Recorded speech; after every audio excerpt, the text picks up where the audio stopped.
What's going on, everybody, and welcome back to Comic Breakdown. Today we are hopping into Superman Unlimited issue number 1. It is 2025 and we have the Summer of Superman. Things are heating up with this brand new ongoing series. The last son of Krypton is about to get a power upgrade when an asteroid the size of Metropolis hurtles towards collision with planet Earth. Superman jumps into action. What Superman didn't know is that asteroid, it is a Kryptonite asteroid. Knowing the dangers, Superman does everything he can to stop it. And in doing so, Superman unlocks a power. Superman unlocks his golden form. With that being said, let's dive into this breakdown. Alright guys, so this video is going to be covering issues number 1 and 2 of Superman Unlimited. Our story starts us off with the Daily Planet being bought up, and she's here to let them know that as of today, they are no longer a major Metropolis newspaper. They're expanding. They're a media empire now, with dedicated branches in every major city from Gotham to Themyscira. Now, there are many concerns with her taking over everything, because it seems more like this is all about branding. They're using the good name of the Daily Planet to make other outlets seem more legitimate. But she assures everybody that Lois Lane will be handling all the day-to-day, that she is the editor-in-chief, etc., etc. But of course, Clark Kent, he's got to rush out. As that suit comes on, the hero of Metropolis jumps into action. From stopping criminals to saving children, there's nothing that Superman can't do. And just for a moment, there's no cries for help. There's just the sound of the city. Superman lives for those moments. But that moment of silence, it is interrupted with a thunderous warning. There is an asteroid headed to Earth. The Watchtower letting Superman know all of the Justice League's heavy hitters are away somewhere in deep space. They need Superman on this one, but they're very hesitant because somehow this colossal asteroid, it avoided all sensors. And that's because of the metal surface surrounding this asteroid. It is pure inertron, an otherworldly metal that is highly reflective,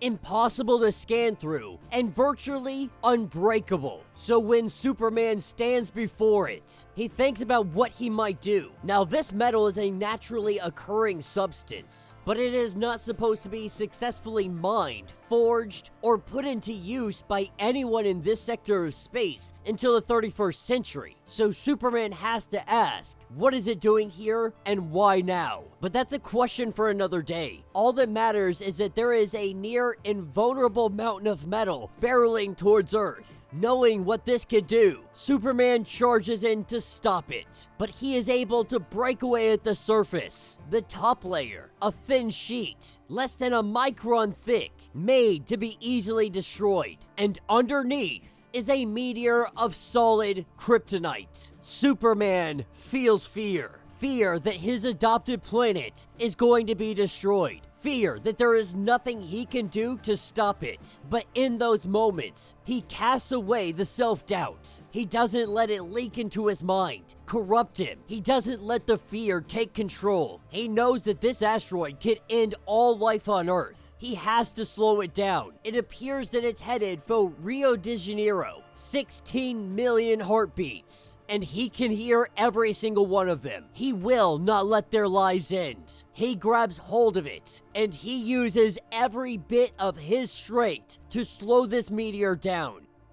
In this moment, Kal-El looks back on his life. The moment he landed, lifting up the tractor, going to school, finding Krypto, becoming Superman, being in the 31st century, a legion of superheroes. In time, he would become this world's greatest hero. He would become the Superman destiny called. And Clark Kent answered. He lived a life well lived, and he has done it. He slowed the asteroid enough to where Earth is safe. Rio will not get hit. The asteroid will splash down out at sea. He's able to let go just for a moment, but he didn't see the small remote fishing village 37 people. He knows that he can change the course one last time. He knows this is gonna hurt, but it's all come full circle. After all the threats that he has faced, the Phantom Zone prisoners, the Thief of Candor, and what is finally sending him off is a giant piece of his home, never truly escaping the explosion of Krypton. It is always out there, always waiting for him, but for a moment in his life,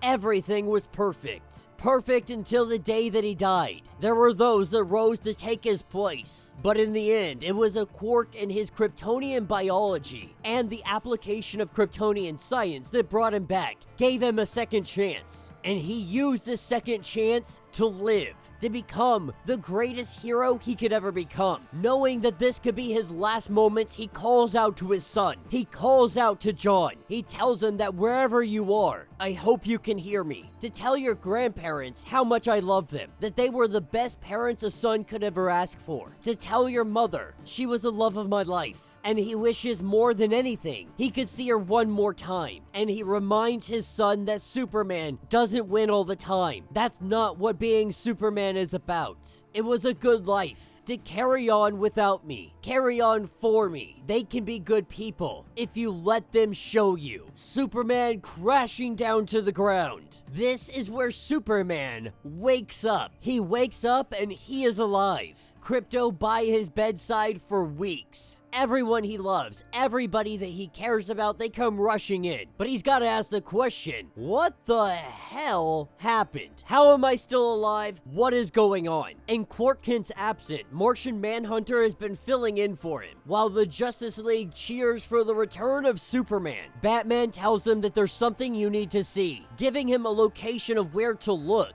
This is where Superman sees it. The nation state of El Condado. While Superman was sleeping, it became one of Earth's wealthiest countries. Ever since it became the largest supplier of the planet's newest, rarest, and most valuable metal, Kryptonite. The global economy practically changed overnight. 3 months later, everybody's living on a brand new world. And for the Supermen, for Kryptonians, it is a dangerous new world. As we see them battered and beat, this is the new normal. Kryptonians, they're not so superhuman anymore. Everyone can get green kryptonite now. The League of Assassins, the Cult of Cobra, Inner Gang, kryptonite is everywhere. They say that their jobs have gotten a lot harder. But Superman goes on to say that they'll find a way to fix it. Until then, they're just gonna have to work a little bit harder. Connor saying that's pretty easy for you to say considering you got a new superpower. This is where Batman shows him. They turn off the lights. 3 months ago, a mountain of kryptonite fell on Superman. It should have buried him. He should have been poisoned, crushed, atomized. This is how Superman survived. This is Superman's golden form. This is what hops us over to issue number 2. This story starts us off with Lois Lane throwing a pitch. The president of this newfound land, this Kryptonite haven, they're trying to pitch a daily planet here. In fact, the president's excited because this is the day that they raise their own planet up into the heavens. A sculpture carved out of solid kryptonite. This is their daily planet at the top of the building. But the president also goes on to say that nothing they're doing is a disrespect to Superman. They understand that kryptonite is his weakness, but everything they have, even down to their currency, is an honorary to him. Even their coins have crypto on them. They call them cryptos. When we have some thugs come in and try to take this solid kryptonite sculpture of the Daily Planet, they think they have the upper hand until we see the guard come in, the Crypto Knights, here in Emerald City. These knights in full kryptonite armor, they are the enforcers. They are the backbone of defense. With this all coming to an end, we pick up on a podcast. We pick up with Jack Ryder. Jack Ryder doing a podcast trying to talk about how kryptonite is affecting livestock, so on and so forth. That's when we have Clark Kent come on, let him know it's not actually doing anything. The person you have on is a hoax, they're a liar, yada yada yada. Really Basically, Clark's job is just to fact-check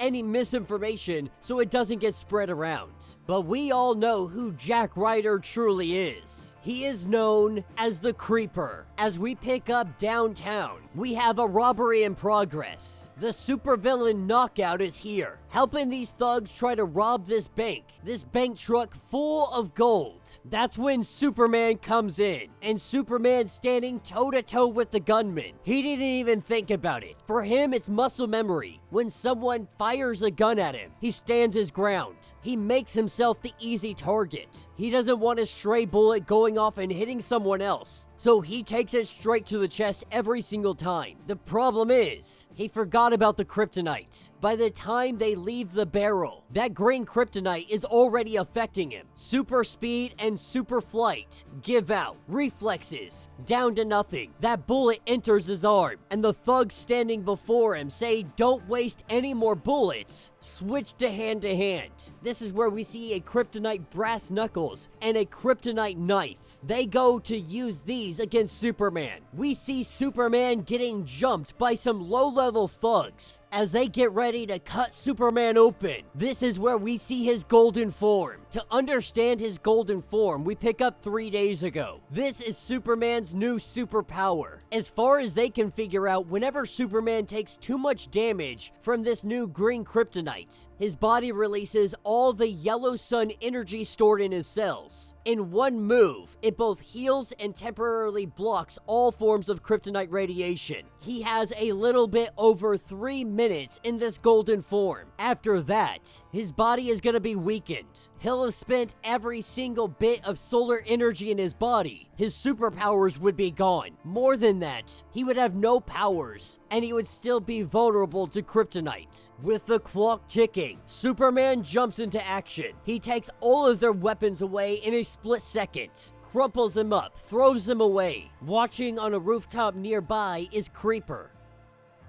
Handling these guys pretty quickly, he's almost out of time. His super strength is fading. When he hits this guy in the face, he can actually feel the sting in his knuckles. And while these goons are down, Knockout is still right behind him. But Superman, he calls her bluff. Standing toe-to-toe, he says, "What do you want to do here? Like, this is over, obviously. I've taken out all your guys. I've taken their weapons away. Do I need to put you through another wall before you understand what's going on here?" And Knockout, she thinks about it for a second, and then she stops herself. She's like, "All right, bet. Like, I lost this. It's done deal." But when one of the gunmen, they have a pistol, they have kryptonite bullets, has the world's clearest shot of taking down Superman right here once and for all, that's where Creeper steps in. Creeper steps in, knocks this dude on the head, and he's like, "Yo, I'm the world's greatest hero. I just saved Superman. No one's gonna applaud. No one's gonna know. No one's gonna see it." But he wants to try a theory out. This gives him an idea. Bullets bounce off this guy, but after that golden form, he's gotta wonder, can he feel some pain? So when Creeper spits a little spitball at him, Superman flinches. Superman flinches, and it's caught on camera. Creeper thinking, "Oh man, I'm going straight to hell for that one. I just pretty much gave away that Superman is vulnerable after his golden form." As we pick up in a secret location, we have the president of this new Kryptonite nation, and he has gotten in contact with Toyman. He says that his people and its country, they live and die based on the value of this precious element Kryptonite. There are now voices out there claiming that this gift from the heavens above is harmful to all living creatures. He expects Toyman to silence those voices. Toyman only having one condition, that they make a game out of it. And that will be the end of these issues. So let me know what you guys think down in the comments. Definitely a fun 2 issues. I'm excited to see this new Superman form, this new golden aura the Superman's got around him. I love that we are sitting so many years away from when Superman was created, and people are still coming up with fun and inventive ways to give Superman a power. even if it's temporary, even if it doesn't stick around forever. The idea behind this is super awesome. Having a golden form that Superman can use for 300 seconds makes him invulnerable to all kryptonite, but has a trade-off of making him essentially human, at least until he's able to store up enough solar radiation again. We have yet to find out how long it takes for him to rejuvenate that strength again, but it definitely puts him in a very vulnerable state, a very dangerous position. But let me know what you guys think. Let me know your thoughts. Let me know your theories. If you want to get caught up on everything that has been going on with Superman Unlimited, check out the link in my description as well as the top of this video. It's going to get you caught up on everything we have currently with the Superman comics. If you would like to support the channel, you can always do so by joining the channel membership. Much like Patreon, having multiple different tiers, from $1 to $50, from loyalty badges to comics every single month. Not only are you helping out the channel tremendously, you are getting tons of perks in the process. Now, if you're unable to do this, do me a favor, subscribe to the channel, like this video, hit that notification bell, and with that being said, until the next breakdown.